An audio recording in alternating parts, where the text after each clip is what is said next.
aleykum salaam wa rahmatulah barakaatu.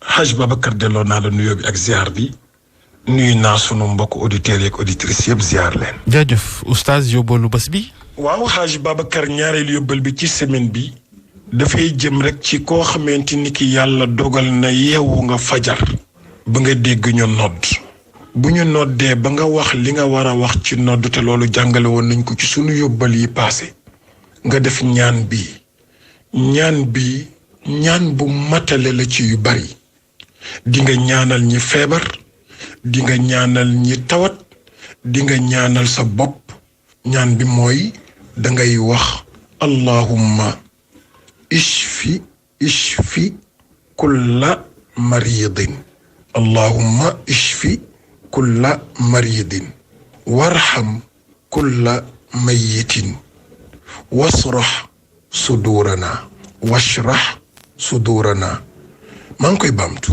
allahumma ishfi kulla maridin warham kulla mayitin washrah sudurana. Haj Babacar am na li ci des incha allah bu subaa ñu mottali ko ci kàttanu yàlla ak mbaaxam.